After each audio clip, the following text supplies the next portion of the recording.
Junk fees. What are they? You know, you've paid them. That's right. This is when a business advertises one price, like the price of a hotel special on rooms. And then when you get there, there are resort fees and a bunch of other fees that they never told you about. This just happened to me on a trip I took my wife on for her birthday. I didn't even realize it. The resort fee or the destination fee or the amenity fee, they get tacked on. The room price that they advertise is not the actual price. Junk fees are sometimes referred to as drip pricing. You may read that as well. That's because you don't get the final price until you've done a lot of research. It is adding this and then adding that and then oh yeah, we've got to tell you about this approach. Don't you just hate that? Well, that's coming to an end. The Federal Trade Commission has come out and they've said this is affecting a lot of people. In fact, it's affecting everyone. And so immediately, businesses such as vacation rentals, hotels, ticket sales on sporting events, all these things, we get these junk fees, these drip charges added in. No more. They're done with it. The bigger and better effect is going to be this. Americans will save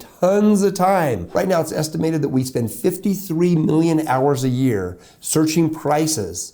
And that price searching that we do, that ends up not being the price, when junk fees actually are put out forward to everyone, we'll save $11 billion over a decade, over 10 years. So that's a lot of hours, 53 million hours a year, $11 billion over 10 years saved because the Federal Trade Commission has come out and said junk fees will not be allowed. Now, don't get too excited. This isn't going to go into effect until 120 days after the Federal Trade Commission publishes this in the Federal Register. That's how the law works here. So they publish it, then 120 days later it goes into effect. The publishing will probably occur in about April of 2025. About 4 months after that, we should see these junk fees go away. This is important. Why?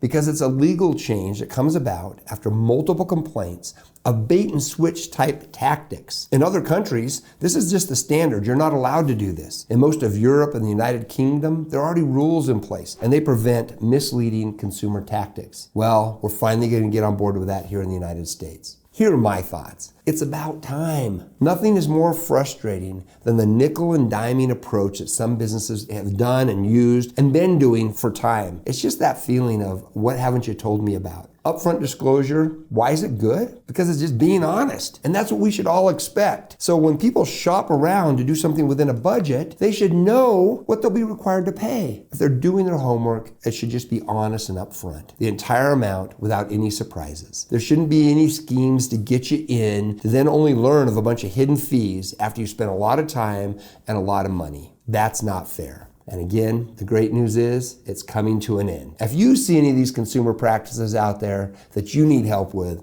let us know at Ramos Law. We love helping people. It's people like you and I in this world that are making a difference. We can report these things to the Federal Trade Commission. We can go after companies who do things like this. And together, we can make the world a better place.